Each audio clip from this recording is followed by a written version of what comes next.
നിങ്ങൾക്കറിയാം സർപ്പദോഷം കൊണ്ടാണ് 99% രോഗങ്ങളും കാരണം സർപ്പൻ്റ് എനർജിയാണ്.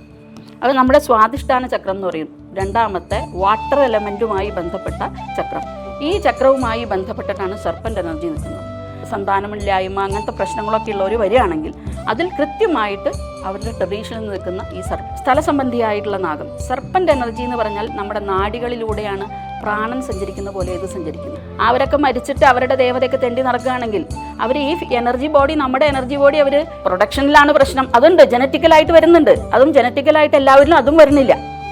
അപ്പം ഈ സംഭവത്തെ കർമ്മവുമായി ബന്ധപ്പെടുത്തി അത് ഇവൻ്റെ വേണ്ടപ്പെട്ട ഒരു എന്താ പറയുക ഓർഗനെ ബാധിച്ച് രോഗം വരുന്നു.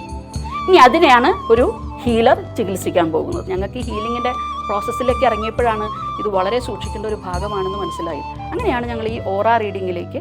അപ്പോൾ അവിടെയാണ് പരദേവത എന്ന് പറയുന്നത്. പരദേവത എന്താണെന്ന് പോലും ഇപ്പോൾ ഹിന്ദുക്കളിൽ പകുതി പേർക്ക് അറിയില്ല. ഗുരുക്കന്മാരുടെ സഹായത്തോടെയാണ് ഇവരുടെ രോഗങ്ങളെയും ബാക്കി കാര്യങ്ങളെയും മനസ്സിലാക്കുന്നത്. അപ്പോൾ അതിൽ മൂലകുടുംബ പരദേവത, മൂലകുടുംബ ഗുരു, മൂലകുടുംബ നാഗം എല്ലാം റെസ്പോൺസിബിൾ ആയിട്ടുള്ളൊരു ജോലി തന്നെയാണ്. പണത്തിന് വേണ്ടിയിട്ട് മാത്രമല്ല, പണത്തിന് വേണ്ടിയിട്ട് മറ്റുള്ളവർക്ക് ദുരിതം ഉണ്ടാക്കിയാൽ അതിന് ഞാൻ പറഞ്ഞു കർമ്മത്തിൻ്റെ ഫലം, കർമ്മദർശനം എങ്ങനെയായിരിക്കുന്നത്. ശരീരത്തിലല്ല രോഗമുണ്ടാകുന്നത്, ഓറയിലാണ്. കാരണം കാര്യകാരണ സംബന്ധവാദം എന്ന് പറയും, കോസ് ആൻഡ് ഇഫക്റ്റ് റൂള്. ഇപ്പം നമ്മൾ പോയി വയറുവേദന എന്ന് പറഞ്ഞാൽ ഡോക്ടേഴ്സിൻ്റെ അടുത്ത് പോയി അവരെന്ത് ചെയ്യും, ആദ്യം നമ്മുടെ ഫുഡിൻ്റെ കാര്യങ്ങളൊക്കെ ചോദിക്കും, അത് കഴിഞ്ഞാൽ സ്കാൻ ചെയ്യാൻ പറയും. ഇപ്പോൾ സ്കാനിങ് പണ്ട് കാലത്ത് തൊട്ട് നോക്കിയാൽ 7 രീതികളുണ്ടായിരുന്നു ആയുർവേദ ദർശനത്തിൽ, സ്പർശ രീതികൾ, നോക്കിയിട്ടുള്ള രീതികൾ. ഇപ്പോൾ എന്ത് ചെയ്യും, നേരെ അങ്ങോട്ട് അതിനേക്കാളും വളരെ പ്രിസീസായിട്ടുള്ള ട്രീറ്റ്മെൻറ്റാന്ന് പറഞ്ഞിട്ടാണ് പോകുന്നത്. പക്ഷേ അതിനെന്തെങ്കിലും കുഴപ്പം വന്നാൽ അത് ആ വ്യക്തിയിലും രോഗത്തിലൊക്കെ ബാധിക്കുന്നുണ്ട്. അപ്പോൾ ഈ സ്പർശം തൊട്ട് അല്ലെങ്കിൽ ഇവരുടെ രോഗങ്ങളെ കൊണ്ട് ഈ ചക്രങ്ങളിൽ വരുന്ന പ്രശ്നങ്ങൾ, ശരീരത്തിൽ വരുന്ന പ്രശ്നത്തിനെ നമ്മൾ നോക്കണ പോലെ ഈ ശരീരത്തിലെ ഈ രോഗം ഇതിലേക്ക് വരുന്നതിന് മുമ്പ് ഒരു എനർജി ഇതിന് തുല്യമായിട്ട് അല്ലെങ്കിൽ ഇതിന് വിരുദ്ധമായ പ്രവർത്തനം, അവിടെയാണ് റേക്കിയുടെ പഞ്ചശീലം എന്നൊക്കെ പറയുന്ന, ഇന്ന് കോപിക്കില്ല, വ്യാകുലപ്പെടില്ല, സത്യസന്ധത, നിരുപാധിക സ്നേഹം, നന്ദി എന്നൊക്കെ പറയുന്ന നമ്മൾ ഭൗതിക ലോകത്തിൽ നമ്മൾ കീപ്പ് ചെയ്യേണ്ട ചില ക്വാളിറ്റീസ് അത് യോഗത്തിലുണ്ട്. യമനിയമം എന്ന് പറയുന്ന ഭാഗം അതൊന്നും ഇപ്പം മിണ്ടുന്നില്ല. കാരണം ഒരു നല്ലൊരു മനസ്സിന് ഉടമയ്ക്കാണ് നല്ലൊരു ശരീരവും സാമാന്യ രൂപത്തിൽ കിട്ടുകയുള്ളൂ. അപ്പോൾ ഈ ചക്രങ്ങളിൽ പ്രാണൻ്റെ പ്രവർത്തനം വന്ന് കൃത്യമായി പ്രവർത്തിച്ച് ഇത് സെല്ലിലേക്ക് വരണം എന്നുണ്ടെങ്കിൽ ഒരു കൃത്യമായ എന്താ പറയുക ഒരു ഫ്ലോ ഓഫ് എനർജി അവിടെ വേണം. ഇവിടെ മൈൻഡും കൂടി ചേർന്ന് ഇപ്പം നമുക്ക് നമ്മളുടെ പല കാര്യങ്ങളിലും ഇപ്പോൾ സാറ്റിസ്ഫാക്ഷൻ ഇല്ല എന്ന് പറയുന്ന ഭാഗമുണ്ട്. അത് ഇത് ശരിയാവില്ല എന്ന് പറയുന്ന ഭാഗത്തു നിന്ന് ഇത് എനർജി അക്യുമുലേഷനാണ്. നെഗറ്റീവ് എനർജിയുടെ അക്യുമുലേഷൻ എവിടെയുണ്ട്, ഓറയിലേക്ക്, അതായത് ചക്രങ്ങളുമായി ബന്ധപ്പെട്ട് ആ ചക്രത്തിൻ്റെ സബ്സിക്വൻ്റ് ആയിട്ടുള്ള ഓറയിൽ ഇത് എന്ന് ഡംപ് ചെയ്ത് ഈ പ്രാണന് രോധം വന്ന് ആ ഓറയെ പൊട്ടിച്ചിട്ടാണ്. പ്രപഞ്ചത്തിൽ എല്ലാ രോഗങ്ങളുണ്ട്. ഇപ്പോൾ ഇവിടെ ഈ ഒരു അറ്റ്മോസ്ഫിയറിൽ എന്തൊക്കെ ഉണ്ടാവാം, അതെല്ലാം നിങ്ങളെ എന്നെയും ബാധിക്കണമെന്നില്ലല്ലോ. ബാധിക്കുന്നവരുണ്ടാവും. അപ്പോൾ ഒരു ചെറിയ അസ്വസ്ഥയുള്ള ആളാണെന്ന്, ബ്രീത്തിങ് കപ്പാസിറ്റി ഉള്ള ഒരാളാണെന്ന് ഇതിൻ്റെ ഉള്ളിൽ വന്നാൽ 10 മിനിറ്റ് കൊണ്ട് അവർക്ക് രോഗത്തിൻ്റെ അസുഖം ഉണ്ടാവാം. കാരണം എന്താ, അവരെ അതിനെ പെട്ടെന്ന് അവർക്ക് ക്യാച്ച് ചെയ്യാൻ പറ്റും. കാരണം അതിനും ഊർജത്തിൻ്റെ ഏറ്റവും പ്രധാനമായിട്ടുള്ളൊരു ഭാഗം മണിപൂരക ചക്രം എന്ന് പറയും നമ്മളുടെ. അത് അഗ്നിയുടെ സാന്നിധ്യമാണത്. അതാണ് പ്രപഞ്ചത്തിലെ സൂര്യനിൽ നിന്നുള്ള നമ്മൾ വിറ്റാമിൻ ഡിയുടെ കുറവാണ് നമുക്കിപ്പോൾ പല ആൾക്കാർക്കും വരുന്ന രോഗം. അതിനൊരു കാരണം വിറ്റാമിൻ ഡി കഴിച്ചാലും ബോഡിക്ക് ഇതിന് അബ്സോർബ് ചെയ്യാൻ പറ്റാത്ത രീതിയിലാണ് ചക്രങ്ങളുടെ എനർജി ലെവൽ എന്ന് വിചാരിച്ചാൽ ഈ മണിപൂരക ചക്രമാണ് സൂര്യൻ്റെ എനർജിയെ അബ്സോർബ് ചെയ്യേണ്ടത്. ആ ചക്രത്തിൻ്റെ ഇംബാലൻസ് അവൻ്റെ ഇമ്മ്യൂണിറ്റിയെ ബാധിക്കും. അപ്പോൾ ശരീരത്തിൽ രോഗമുണ്ടാകുന്നതിന് മുൻപ് അവൻ്റെ മെൻ്റൽ ഇമോഷണൽ ഫീൽഡിലുണ്ടാകുന്ന വ്യത്യാസം ഇത് ഓറയിൽ വന്ന് ആ ഓറ പൊട്ടിച്ചൊരു അവിടെയാണ് ഇവൻ്റെ കാർമിക് ബന്ധം കിടക്കുന്നത്. നമ്മൾ ഒരു ജന്മം ഇങ്ങോട്ട് എനിക്ക് വന്നു എന്നൊന്നും പറയാൻ പറ്റില്ല. എവല്യൂഷൻ എല്ലാത്തിനും ഉണ്ട്. പ്രപഞ്ചത്തിൽ എല്ലാത്തിനും എവല്യൂഷൻ വന്നിട്ടാണ് ഉണ്ടായത്. അങ്ങനെയാണെങ്കിൽ ഈ പുറത്ത് ഔട്ടർ റിങ്ങിൽ കിടക്കുന്ന നമ്മുടെ കാരണ ശരീരത്തിലുള്ള നമ്മൾ ചെയ്തതിൻ്റെ കാർമിക് ഡിസീസ് അല്ലെങ്കിൽ കാർമിക്കിൻ്റെ ഡെപ്റ്റ് തുല്യമായിട്ട് അവിടെയാണ് നമ്മൾ ഈ നവഗ്രഹങ്ങളിൽ ഗ്രഹനാഥന്മാരെ എന്താ പറയുക കണക്ട് ചെയ്തിട്ട് ഇന്ന രോഗം ഇന്ന സമയത്തുണ്ടാകാം എന്നൊക്കെ ജ്യോതിഷത്തിൽ പറയുന്നത്. മനസ്സിലായോ? അപ്പോൾ ഇവൻ്റെ കർമ്മത്തിനനുസരിച്ചിട്ടുള്ളൊരു രോഗം ഇപ്പോൾ ഒരമ്മയുടെ മക്കൾക്ക് എല്ലാവർക്കും എല്ലാ രോഗം വരുന്നില്ലല്ലോ. പ്രൊഡക്ഷനിലാണ് പ്രശ്നം. അതുണ്ട്, ജനറ്റിക്കലായിട്ട് വരുന്നുണ്ട്. അതും ജനറ്റിക്കലായിട്ട് എല്ലാവരിലും അതും വരുന്നില്ല. അപ്പോൾ ഈ സംഭവത്തെ കർമ്മവുമായി ബന്ധപ്പെടുത്തി അത് ഇവൻ്റെ വേണ്ടപ്പെട്ട ഒരു എന്താ പറയുക ഓർഗനെ ബാധിച്ച് രോഗം വരുന്നു. ഇനി അതിനെയാണ് ഒരു ഹീലർ ചികിത്സിക്കാൻ പോകുന്നത്. രോഗം എന്ന് പറയുന്ന ഒരു ഭാവത്തിലാണ് ഒരു റേക്കി പഠിച്ചിട്ടുള്ള ഒരു ഹീലർ ഇതിനെ ഹീൽ ചെയ്യാൻ വരുന്നത്. ഈ ചക്രങ്ങളുമായി ബന്ധപ്പെട്ടിട്ട് ഇവരുടെ ജനിച്ച, അതായത് നമ്മൾ ആദ്യത്തെ ലെയർ എന്ന് പറയുന്ന എത്തറിക് ലെയർ എന്ന് പറഞ്ഞാൽ ശരീരത്തിൽ നിന്ന് ഒരു 1.5 അല്ലെങ്കിൽ 2 ഇഞ്ചിൻ്റെ അടുത്താണ് ഇതിൻ്റെ ഫസ്റ്റ് ലെയർ വരുന്നത്. അത് നമ്മുടെ മൂലാധാര ചക്രവുമായി ബന്ധപ്പെട്ടതാണ്. മൂലാധാര ചക്രമാണ് കണ്ടൻസേഷൻ ഓഫ് എനർജിയുടെ മാക്സിമം. കാരണം പഞ്ചഭൂതങ്ങളിൽ ഇത് എന്താ പറയുക ഖരരൂപത്തിലാകാൻ ഏറ്റവും എനർജി നിൽക്കുന്നത് മൂലാധാര ചക്രമാണ്. അപ്പോൾ ഈ ചക്രവുമായി ബന്ധപ്പെട്ട ശരീരത്തിൽ രോഗം വന്നു കഴിഞ്ഞു. അപ്പോൾ ഇതിനൊരു ഹീലർ വന്നിട്ട് ഹീൽ ചെയ്യാണ്. അപ്പോൾ ഇവിടെയാണ് ഹീലറിൻ്റെ നിങ്ങൾ ചോദിച്ച പ്രതിപ്രവർത്തനം, every action there is equal and opposite reaction എന്ന് പറയുന്ന ഭാഗം എല്ലാത്തിലും ഉണ്ട്. അത് റേക്കിയിൽ മാത്രമൊന്നുമില്ല. തന്ത്രം ചെയ്ത് ദേവതയെ വേണ്ടാധീനം കാണിച്ചാൽ ആ ദേവത പോയി മറ്റൊരാൾക്കൊരു കുഴപ്പമുണ്ടാക്കിയാൽ അതിൻ്റെ കർമ്മദുരിതം ഇത് ചെയ്തവനെ ബാധിക്കും. ഡോക്ടറെ ബാധിക്കില്ലേ? ഒരു മരുന്ന് മാറ്റി എഴുതി കൊടുത്താൽ ഡോക്ടർക്ക് കുഴപ്പമുണ്ടാവില്ലേ? രോഗി വന്ന് പ്രശ്നം. അപ്പോൾ പ്രപഞ്ചത്തിൽ റേക്കിക്ക് മാത്രമല്ല എല്ലാം റെസ്പോൺസിബിൾ ആയിട്ടുള്ള ഒരു ജോലി തന്നെയാണ്. പണത്തിന് വേണ്ടിയിട്ട് മാത്രമല്ല, പണത്തിന് വേണ്ടിയിട്ട് മറ്റുള്ളവർക്ക് ദുരിതം ഉണ്ടാക്കിയാൽ അതിന് ഞാൻ പറഞ്ഞു കർമ്മത്തിൻ്റെ ഫലം, കർമ്മദർശനം എങ്ങനെയായിരിക്കുന്നത്? കർമ്മത്തിനൊപ്പമാണ് ഫലം. അതുകൊണ്ടാണ് കർമ്മത്തെ കർമ്മത്തിലേക്ക് നോക്കി അതിനെ ശ്രദ്ധിക്കേണ്ട ആവശ്യമില്ല. കർമ്മത്തിൻ്റെ ഫലം വരും. നിങ്ങളൊരു തെങ്ങ് വെച്ചാൽ ആ തെങ്ങിൻ്റെ ഒരു തെങ്ങും തൈ ഉണ്ടാവും. പക്ഷെ അതിന് ചുറ്റുമുള്ള ബാക്കി കാര്യങ്ങളും കൂടി അതിന് സപ്പോർട്ടീവ് ആയിരിക്കണം. അവിടെയാണ് ഒരു സാധകൻ്റെയും ഒരു ഹീലറിൻ്റെയും പ്രാധാന്യം. ഒരു ഹീലർ വന്ന് അവരെ ഹീൽ ചെയ്യുമ്പോൾ ഇത് ഒരു രോഗമാണെങ്കിൽ ആ രോഗം, ചെറിയ രോഗങ്ങൾ, തലവേദന എന്നൊക്കെ പറഞ്ഞാൽ നമുക്ക് തൊട്ട് അപ്പോൾ തന്നെ അസുഖങ്ങൾ, ആ തലവേദന മാറും. പക്ഷേ ചില സ്ഥലങ്ങളിൽ നിങ്ങൾക്ക് നോക്കാം, ചില സ്ഥലങ്ങളിലേക്ക് പോകുമ്പോൾ നമുക്കൊരു തലവേദന ഫീൽ ചെയ്യുന്നുണ്ടെങ്കിൽ അത് വയറിൻ്റെ കുഴപ്പമോ വേറെ ഒന്നുമല്ല. നിങ്ങളുടെ ഈ ഓറിക് ഫീൽഡ് അതിന് പറ്റാത്ത എനർജി ഫീൽഡിലേക്ക് പ്രവേശിക്കുമ്പോൾ നിങ്ങൾക്ക് തരുന്ന സിഗ്നലാണ് ആ തലവേദനയായിരിക്കുക. മനസ്സിലായോ? അപ്പോൾ അതിന് പാരസെറ്റമോൾ ഇപ്പോൾ എല്ലാം ആരും പറയാണ്ട് കഴിക്കാൻ പറ്റുന്ന മരുന്നാണ്. അത് സൂക്ഷിക്കേണ്ടതാണ്. അത് ഡോക്ടറുടെ പ്രിസ്ക്രിപ്ഷനിലൂടെ മാത്രമേ കഴിക്കാൻ പാടുള്ളൂ. പക്ഷേ സർവ്വജനസമ്മതി അതിന് കിട്ടിയിട്ടുണ്ട്. അതിന് മിനിമം 10 സൈഡ് എഫക്റ്റ് ഉണ്ട്. അത് മനസ്സിലാക്കുക. അപ്പോൾ ഇത് ഓറ ഫീൽഡ് കാണിച്ചു തരുന്ന പ്രശ്നങ്ങളിൽ പോലും അത് മരുന്നിനെ പറ്റി ചിന്തിച്ച് മരുന്നെടുത്ത് കഴിച്ച്, അപ്പോൾ എനർജി ഫീൽഡ്, എനർജി അറിയുന്നത്. ഇപ്പോൾ ചില ആൾക്കാർ നമ്മൾ യാത്രയിൽ അടുത്ത് വന്നിരിക്കുമ്പോൾ നമുക്കൊരു സുഖമല്ലാത്ത ഫീലിംഗ് വന്നിട്ടുണ്ടാവും. ഈ ഓറയുടെ ഫീലിംഗ് അറിയാത്ത പ്രപഞ്ചത്തിൽ ഒരു മനുഷ്യരില്ല. മനുഷ്യർക്ക് മാത്രമല്ല കേട്ടോ, പ്രപഞ്ചത്തിലെ എല്ലാ വസ്തുക്കൾക്കും ഈ ഓറയുണ്ട്, എനർജി ബോഡിയുണ്ട്. മനുഷ്യർക്ക് മാത്രമല്ല. അപ്പോൾ റേക്കിയൊക്കെ പഠിച്ചു കഴിഞ്ഞാൽ നമുക്ക് തൊട്ട് കഴിഞ്ഞാൽ ഇത് മനസ്സിലാക്കാൻ പറ്റും. അപ്പോൾ ഈ രോഗത്തിൻ്റെ കാരണത്തെ ഫിസിക്കൽ കാര്യമല്ല എന്നുണ്ടെങ്കിൽ, ഫിസിക്കൽ കാര്യമല്ലാത്ത ഒരു 5-6 കാരണങ്ങൾ രോഗം ഉണ്ടാക്കുന്നുണ്ട്. അതിന് നോൺ ലോക്കൽ വേരിയബിൾസ് എന്നാണ് പറയുക. അത്തരം അതിലൊന്നാണ്, ഒരെണ്ണത്തിനെ പറയുള്ളൂ, ബാക്കി മാഷ് പറയും. ഒന്ന് പരദേവത എന്ന് പറയുന്ന ഒരു സംഭവമുണ്ട് നമ്മുടെ എല്ലാവരുടെയും.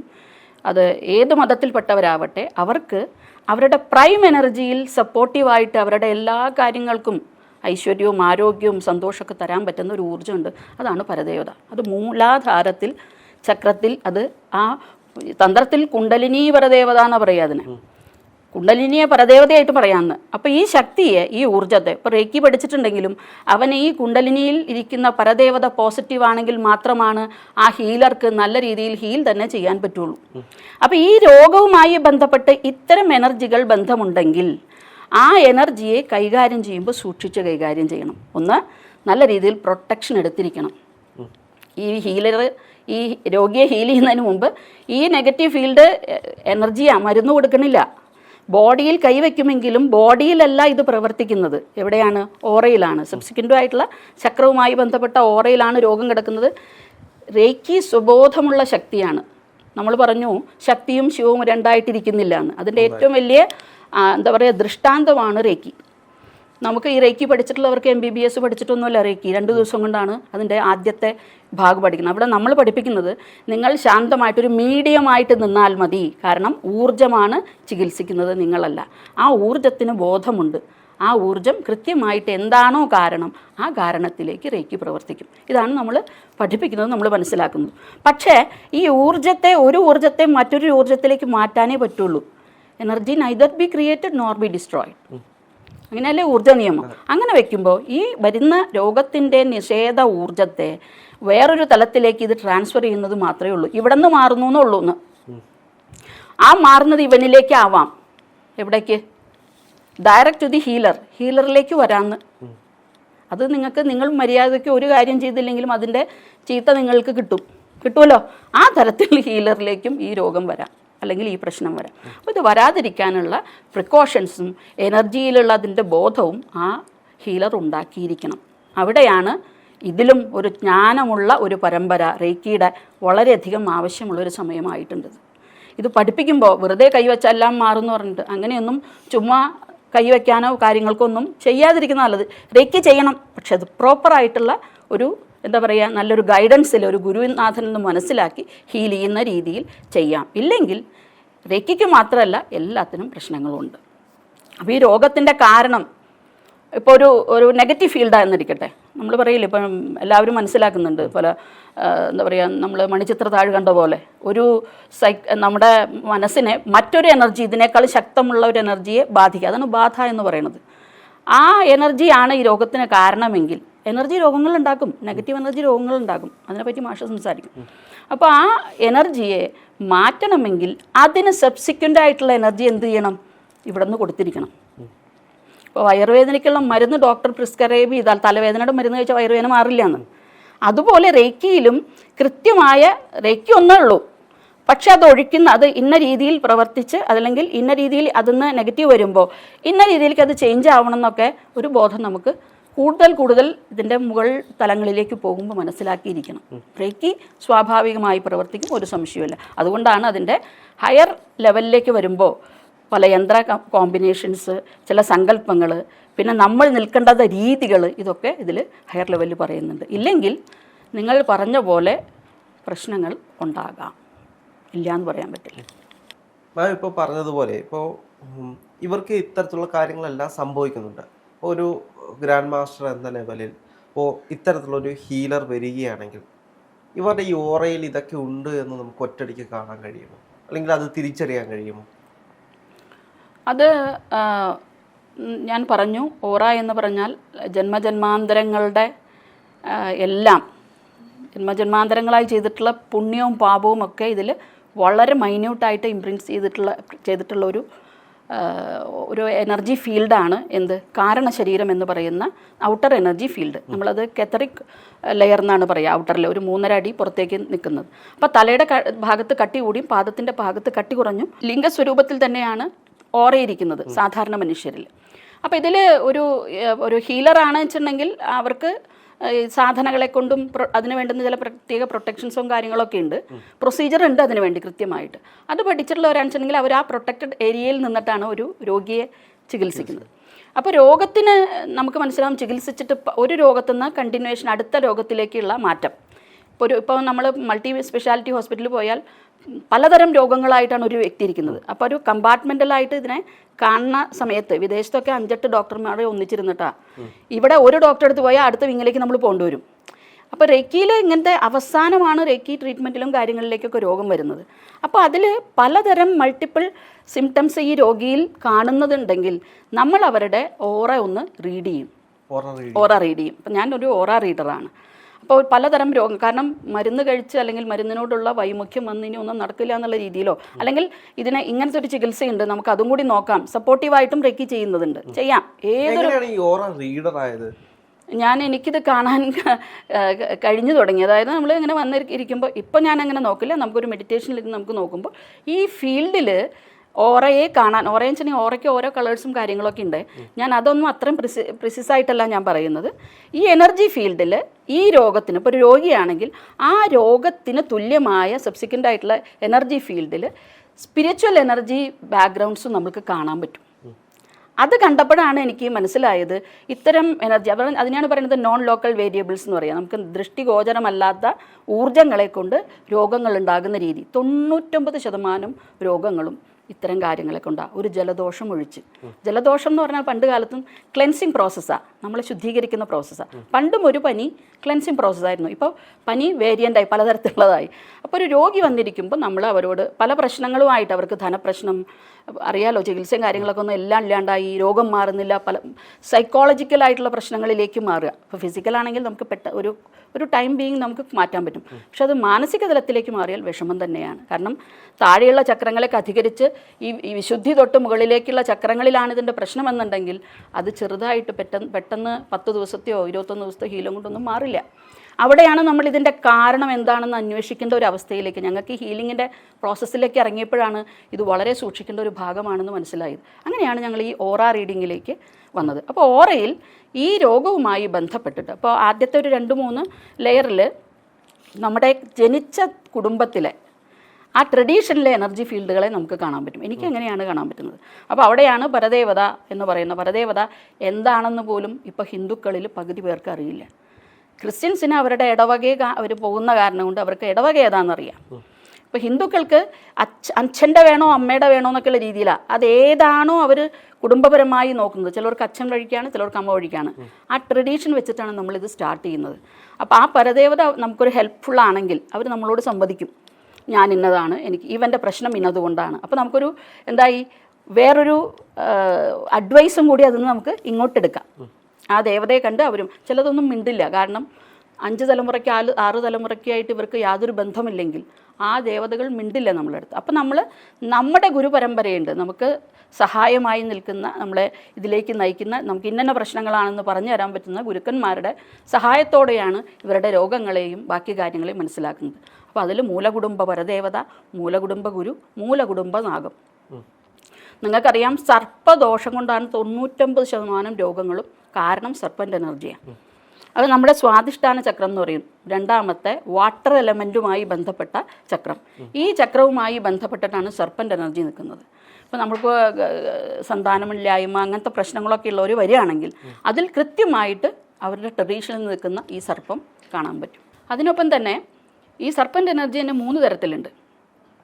അത് നമ്മൾ ജ്യോതിഷം നോക്കുമ്പോൾ ജ്യോതിഷത്തിൽ സർപ്പദുരിതം കാണാണ്ടല്ല, ജാതകം കൃത്യമാണെങ്കിൽ ഇതെല്ലാം അതിൽ ഓൾറെഡി മനസ്സിലാക്കാൻ പറ്റുന്നത്. നല്ലൊരു എന്താ പറയുക ഈശ്വരാധീനവും നല്ല ജ്ഞാനമുള്ള ഒരാൾക്ക് ഇപ്പോഴത്തെ എല്ലാ ഇതുകളും എനിക്ക് പറയാൻ പറ്റില്ല. കാരണം പല സ്ഥലത്തും പോയിട്ട് ഗതിയില്ലാണ്ടാണ് പലപ്പോഴും വരുന്നത്. അപ്പോൾ അവർ അതിനെ വളരെയധികം ശ്രദ്ധയോടെ പഠിച്ചാൽ ഇതിൽ സ്ഥലസംബന്ധിയായിട്ടുള്ള നാഗം, സർപ്പൻ്റ് എനർജി എന്ന് പറഞ്ഞാൽ നമ്മുടെ നാഡികളിലൂടെയാണ് പ്രാണൻ സഞ്ചരിക്കുന്ന പോലെ ഇത് സഞ്ചരിക്കുന്നത്. അപ്പോൾ പ്രാണരോഗത്തിൻ്റെ പ്രധാന കാരണം ഇവർ തന്നെയാണ്. അപ്പോൾ ഭൂമിയിലുള്ള സർപ്പം അത് നമ്മൾ തെക്ക് പടിഞ്ഞാറ് ഭാഗത്ത് പറയും, ആ ഭാഗത്തെ ക്ലീനായിട്ട് വെക്കണം. കക്കൂസൊക്കെ അവിടെ ഉണ്ടെങ്കിൽ കൃത്യമായിട്ട് അവർക്ക് ആ ശരീരത്തിൻ്റെ ആ ഭാഗങ്ങളിൽ രോഗം ഉണ്ടാവും. അത് വാസ്തു സംബന്ധമായിട്ടുള്ള, ഞാനൊരു ആർക്കിടെക്റ്റ് ആയതുകൊണ്ട് ആ തരത്തിലും എനിക്ക് എക്സ്പീരിയൻസ് ഉണ്ട്. ഈ അടുത്തത് പൂർവ്വജന്മ സംബന്ധിയായിട്ടുള്ള സർപ്പദുരിത. അപ്പം പൂർവ്വജന്മ സംബന്ധിയായിട്ടുള്ളതാണ് മെയിൻ കോസ് കിടക്കുന്നത്. പക്ഷെ അതിനെ ആദ്യം കാണണമെന്നില്ല. കാരണം ആദ്യത്തെ ലെയറിലൂടെ കയറുമ്പോൾ തന്നെ നമ്മൾ ആദ്യത്തെ ലെയറിനൊന്ന് പഠിക്കുമ്പോൾ ഇത്രയും കാര്യങ്ങൾ നിൽക്കുന്നുണ്ടെങ്കിൽ ഇതിങ്ങനെ ചിത്രം എഴുതി നിൽക്കുന്ന പോലെയാണെങ്കിൽ അടുത്ത ലെയറിലേക്ക് നമുക്ക് പെട്ടെന്ന് ആക്സസ് കിട്ടില്ല. അപ്പം അങ്ങ് ചോദിച്ച പോലെ ഒറ്റയടിക്ക് തന്നെ ഒരു മനുഷ്യൻ്റെ സർവ്വ പ്രശ്നങ്ങളുടെയും കാരണങ്ങളും മനസ്സിലാക്കാൻ വിഷമമാണ്. പക്ഷേ നമ്മൾ ആദ്യത്തെ പടി ഈ പരദേവത, ആ കുടുംബവുമായി ബന്ധപ്പെട്ടിട്ടുള്ള പിതൃക്കൾ, അതിൽ ഉപാസകന്മാർ, ദേവതയെ ഉപാസിച്ചിട്ടുള്ളവർ, അവരൊക്കെ മരിച്ചിട്ട് അവരുടെ ദേവതയൊക്കെ തെണ്ടി നടക്കുകയാണെങ്കിൽ അവർ ഈ എനർജി ബോഡി, നമ്മുടെ എനർജി ബോഡി അവർ എന്ത് ചെയ്യും, അവരുടെ ഭക്ഷണത്തിന് വേണ്ടിയിട്ടുള്ള രീതികളിൽ നിൽക്കും. അപ്പോൾ നമ്മൾ കഴിക്കുമ്പോൾ നമുക്ക് ഭയങ്കരമായിട്ട് ക്ഷീണം വരിക, പലതരം രോഗങ്ങളെ ബാധിക്കുക എന്ന് പറഞ്ഞാൽ അതിലൊരു ഭാഗം കുടുംബത്തിൽ തന്നെ നിൽക്കുന്ന ഇത്തരം പിതൃ ഉപാസക പ്രേതങ്ങൾ, പിതൃക്കൾ മാത്രമല്ല അതിൽ ഉപാസകന്മാർ, ദേവതയെ ദർശിച്ച് അവരെ കൊണ്ട് കർമ്മം ചെയ്യിപ്പിച്ചിട്ടുള്ള ആൾക്കാരൊക്കെ ഉണ്ട്. അവരെയൊക്കെ എനിക്ക് കാണാൻ പറ്റാറുണ്ട്. പിന്നെ അവരുടെ ഈ കുടുംബത്തിലെ പരദേവതയെ നശിക്കാൻ കാരണമായിട്ടുള്ള സ്ത്രീ ശാപദുരിതങ്ങൾ, സ്ത്രീ ശാപത്തിനാണ് പരദേവതയെ പോലും നശിപ്പിക്കാൻ പറ്റുള്ളൂ. അപ്പോൾ ഇവരുടെ ഈ മുത്തശ്ശന്മാർ പണ്ടൊക്കെ ഈ തന്ത്രവും ഉപാസനയൊക്കെ പഠിക്കുന്നത് അതിൻ്റെ പുസ്തകങ്ങളിൽ ആദ്യം തന്നെ സ്ത്രീവശ്യം എന്ന് എഴുതി വെച്ചിട്ടുണ്ട്, നിങ്ങൾക്ക് കാണാം. പണ്ട് ഇപ്പം നമുക്ക് നമ്മുടെ കയ്യിൽ കാശുണ്ട്, നമുക്ക് വേണ്ടുന്ന ചിന്തകളുണ്ട്, പിന്നെ പണ്ടത്തെ പോലത്തെ അല്ല, മൈൻഡ് സെറ്റൊക്കെ മാറിയിട്ടുണ്ട്. പണ്ട് അങ്ങനെയല്ല, അങ്ങനെ പെട്ടെന്നൊന്നും ആളെ വളച്ചെടുക്കാൻ പറ്റില്ല. അപ്പോൾ അതിന് വേണ്ടാത്ത രീതികൾ ഉപയോഗിച്ച് അവരുടെ മിസ്യൂസ് ചെയ്തിട്ടുണ്ടെങ്കിൽ, അവർ മരിച്ചിട്ടുണ്ടെങ്കിൽ പ്രത്യേകിച്ച് അവർ ഈ പരദേവതയെ പോലും നശിപ്പിക്കും. അവിടെയാണ് നമ്മൾ ഈ കുടുംബത്തിൽ അതിന് അടുത്ത സ്പിരിച്വൽ ഭാഗത്തിൽ യക്ഷിബാധ എന്നൊക്കെ പറയുന്ന ഭാഗങ്ങൾ, അങ്ങനത്തെ എൻറ്റൈറ്റിസുകളൊക്കെ നിൽക്കുന്നുണ്ടെങ്കിൽ ഈ പുരുഷനാകട്ടെ സ്ത്രീ ആകട്ടെ അവരുടെ വൈവാഹിക ബന്ധം, അവരുടെ സന്താനം, അവരുടെ കുടുംബം, അവർക്ക് ഇഷ്ടമുള്ള തൊഴിൽ, ധനം, ഇതെല്ലാം പ്രശ്നത്തിലേക്ക് വരുന്നത് കാണാറുണ്ട്. ഒരൊറ്റ സാധനം മതി, ഇത് മൾട്ടി പർപ്പസാണത്. അപ്പോൾ ഇത്തരം കാര്യങ്ങളുണ്ടെങ്കിൽ നമ്മളതിനൊക്കെ പിക്ക് ഔട്ട് ചെയ്തിട്ട് അതിന് പറ്റുന്ന, അപ്പോൾ ആദ്യത്തെ കഴിഞ്ഞു. ഇനി അടുത്തത് ഈ ജന്മവുമായി ബന്ധപ്പെട്ട പൂർവ്വജന്മത്തിലെ പ്രധാന ഉപാസന അല്ലെങ്കിൽ ഇയാളുടെ വൈരുദ്ധ്യം,